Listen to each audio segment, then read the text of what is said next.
Running, they say, is a cheap hobby. Well, it's not so cheap when you need to get everything all at once. If you're new to trail running, ultra running, or you're getting more serious about it, it can get very overwhelming to think about all of the gear, all of the essential gear that you need to get. But what is the essential gear and what is a more nice to have maybe in a year or two? So today what we're discussing are the 7 essential gear that I would suggest getting as soon as possible so that you can fully enjoy the trail and enjoy your experience out there.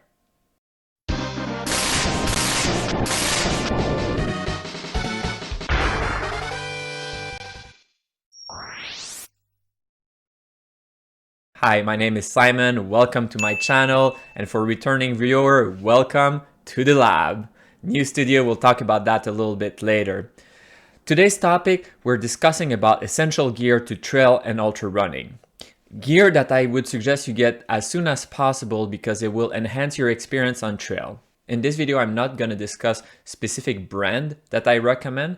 I do have, however, a gear video that I did ahead of Leadville last year, which can give you some guidance as to everything you actually need when you go racing 100 mile.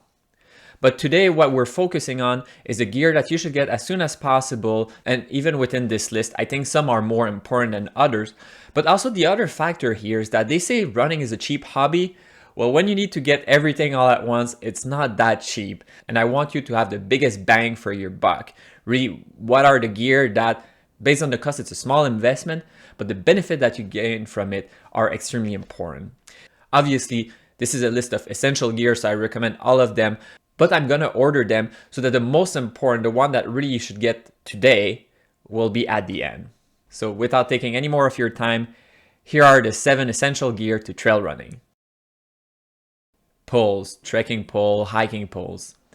When I started trail running, that was for me the biggest sign of someone being almost a professional, a very serious trail runner, is that they had poles. And my view is a little bit more nuanced now, but poles definitely have their place on this essential gear list. They are very beneficial when it comes to anything that is steep or anything that is very long distance. And as you're getting into trail running, I think what a lot of people enjoy the most are routes in the mountain.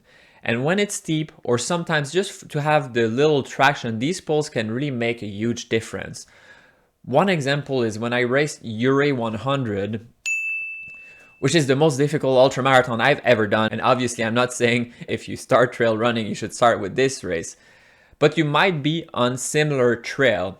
And there's a segment on that trail that if I didn't have my poles, I would not have been able to actually progress safely. It was in a patch of snow that became icy. I had no traction other than my poles, and I was able to use my pole to dig some holes. So poles are extremely important. It doesn't mean you should use them on every run, but you'll definitely benefit from having access to poles. Also, one of the actual main reasons I recommend getting poles as early as possible in your trail running journey is that it takes time to get used to those poles.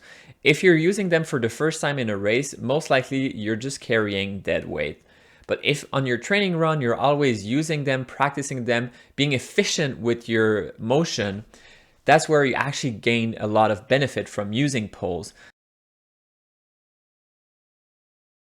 Another big investment that really had my eyes wide open when I started trail running are GPS watch, sports watch. We're not talking about smartwatch like Apple Watch, although they have an ultra model, but we're talking about watch that are rugged. You can smash them on rocks, you can go underwater, and you can track activities for 30, 40 hours. And I would say that myself, I waited a little bit before getting a watch because it seems to be a pretty big investment. It's a lot of money, and I don't even know if I'm gonna like the sport or not.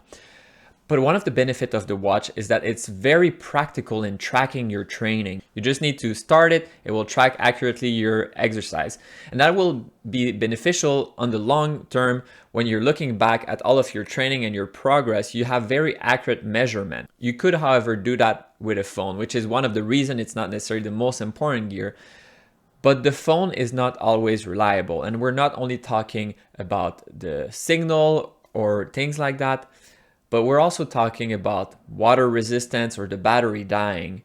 The watch become increasingly important when you're actually trail running as opposed to just running in the city, because it has a map and it can help you navigate. If you're out there on trail, you take a wrong turn and you only have your phone, but your phone dies, you're kind of stuck. Whereas with the watch, you will be able to find your way out. Shoes are important, and you might be surprised to not see them as the #1 item, because this is what people talk about all the time. This is also what we see in advertisement all the time. And it is a fair point. Shoes are essential gear. You want to have the right shoe for what you're running. Because one of the problems that a lot of trail and ultra runner will experience are blisters. And the right shoe solves 90% of these problems. So find the right shoe for you. Now, what about using your normal running shoes on trail? I actually do that a lot. If you watch my racing videos, I race trail ultra marathon, 100-mile ultra marathon frequently with running shoes that fit very well for me. And it's a lot about me knowing what is the trail and the terrains that I'm gonna be facing. If it's very technical with mud, roots, then I wanna have a shoe that has a better grip, and that's where I would use Trail Runner. If on the other hand, it's potentially something that is more in the desert, you have a lot of rocks, then what I would be looking for are something with a lot of cushion, but I don't need something that is technical. And sometimes it's a little bit in between, and my regular running shoes will be just fine. But if you're running a lot, it's a good investment to have good shoes. And I say shoes because it's a good idea to have more than one pair. When one pair gets a little bit too old, you can automatically switch to the other one. You don't want to be running too long on the same pair. Once they're too old, you might be more injury prone. Also, depending on what kind of trail you're running, you might want to consider a few different choices. I have a lot of different shoes based on what I'm going to be racing specifically. Now, of course, it can be overwhelming, and I'm not suggesting that you buy 10 pairs tomorrow. What I do suggest is that you start looking into them early on, because it can be a process to find the perfect pair for you, and it's worth doing some trial and error until you find what's right for you. Before we dive into the next one, if you appreciate this video, if you think it's helpful, please leave a thumbs up, share this video, and even leave a comment below. And let's address the elephant in the room right now. Brand new studio. I hope you appreciate it. There was not enough room for all of my metal, and if you look carefully in the background, there is a surprise out there that shows how immature I am. The new studio is really a commitment to the audience. A few of you have contributed financially to the channel. Thank you so much. Obviously, I invest that right away in things that can help me create better material, a better experience for the audience. Speaking of, one of the things that I want to try in the future, but I'm kind of brainstorming here, is I think one of the big issues when it comes to choosing your gear is to pick the right one. Obviously, brands will always say that they're the best ones. So what I want to do that I think could be very helpful for you is I want to take new gear, try it out when I'm racing a 100-miler, and I think that could be helpful and beneficial to you to know, are these poles good for a 100-mile? Now, the problem with that is I already have poles, I already have shoes, I already have my things, so I can't really afford to buy everything. But if there are specific gears that you would want me to test out there, and even better, if you know people working at these companies and you think that they can send me a sample, what I would do in exchange, for example, if I receive a pair of shoes, I'm going to make a review video, but I'm also going to use it specifically in a 100-mile, and I'm going to discuss how it felt. So I guess the summary of that is, if there are specific gear, specific shoes, specific poles you want me to try, please leave in the comments below. And if you know a way that I could get my hands on these, you can also contact me on Instagram or in the comments below. The structure that I will do is that I will use them in training ahead of the 100-mile. You should never use new gear, brand new gear for a race. You need to know what you're using. So I would use them in training, use them on race day. Also, to my friends, all the clowns out there that just realized the great idea would be to, for example, send me a free bikini, and now I have to race a 100-mile in that. It's a great suggestion. I'll think about it. A nice hat that will protect you from the sun. Now you might think, look, shoes are more important than a hat. Why do you list it afterwards? Well, a hat is very cheap, and a hat will last a long time. The hat is a very cheap investment. You might already have something, but if you don't have something, get one. And for anyone who's been on the channel for a long time, you know about my hat, the good old days of the fox hat and the baby shark hat. I have moved to a hat that is a little bit more practical. Honestly, if you know where I can get this Fox hat again, I would most definitely race with it again. But in the meanwhile, what I'm using very frequently are those with the flaps, which I think are actually helpful a little bit because the sun on your neck, especially in desert race, can get pretty bad. Socks. You have socks. Why do you need socks for trail running? Well, look, now we're getting into things that I think in terms of biggest bang for your buck, this is right where you should go. Quality socks. You don't want to have cheap socks. And I don't mean you don't want holes in your socks. That's an obvious. But socks using smart wool will help you immensely keep your feet warm and prevent blisters. They may seem expensive compared to normal socks, but they will also last much longer. And it makes a very, very, very big difference. Also, just like the hat, there's a fashion statement here. But just so you know, red socks are faster and blue socks will help you pace smartly. So it's your decision here. Oh no, I just noticed something. My socks really don't match. That's bad luck. Quality sportswear. The longer you run, it's going to become exponentially harder to avoid chafing. And chafing can be prevented most of the time with the right clothing, something that fits well, something that is of better quality. So of course you can go out there and run with a normal t-shirt, but it will get wet. And when it's wet, that's when it's going to rub, and that's where you're going to bleed, and that's where it's going to be extremely painful for really no reason. So get yourself some quality sportswears. And that's true for your underwear, your shorts or pants, also for your t-shirt, and for the ladies also it's worth investing in a good quality bra. Obviously this is not a problem I have, but this is what I heard. A good headlamp or a good waist lamp will make a world of a difference if you ever have to run during the night.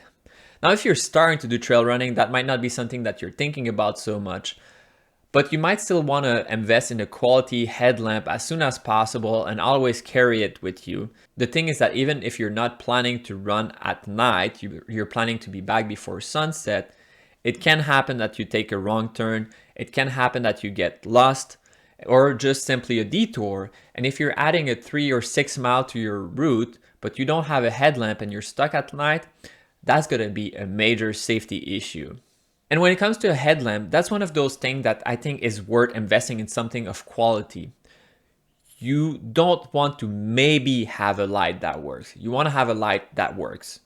Even if it got wet during the day, even if you smashed it on a rock by accident, you want something that lasts and something that is sufficiently bright so that if you're running, you will see the route, you will see the rocks, and you will not trip. Waist lamp are an alternative that are also very popular and also of very good quality. Personally, I would start with the headlamp. This is something that is a little bit more universal. But when it comes to maybe running your first ultramarathon at night, a waist lamp, you should try it. It's amazing how much you will see. It's almost ridiculously too bright.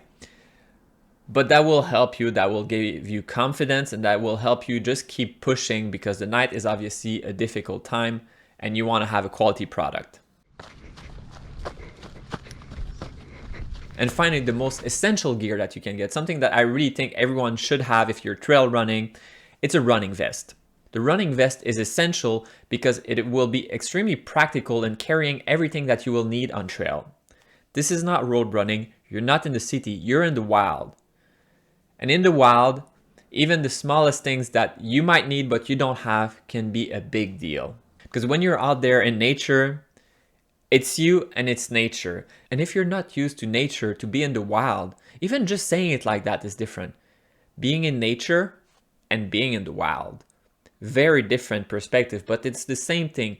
Nature looks pretty, oh, it's a nice scenery, nice picture, but very quickly, a big thunderstorm, you're not in nature anymore. You're in the wild. And the wild is not forgiving. You have to have the essential. You have to carry things with you. Now, what are those things? It can be difficult to know everything you need to put in your vest. And why I think a running vest is particularly important as opposed to just taking a backpack is that the fitting is very good. So you'll be able to run without everything bouncing all the time. There's also dedicated space to have bottle in the front usually. Obviously, fluids are extremely important when you're out there. You can even have a bladder in your back if you're going for a very long outing. So water capacity, but you also have room for nutrition. You also have room for extra clothing and for safety gear. Now, if you're getting a little bit lost about everything you should put in your running vest, next week I'm going to post a video about what I carry myself in my running vest when I'm going on trail runs, but also what I carry when I'm racing an ultra marathon.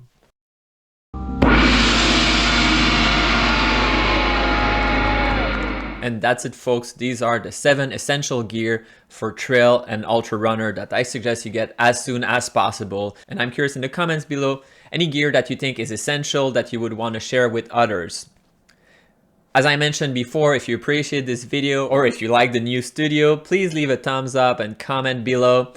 I'm going to try to review more gear. Again, if there's gear that you would want to share with me, let me know down below. And as always, thanks for watching.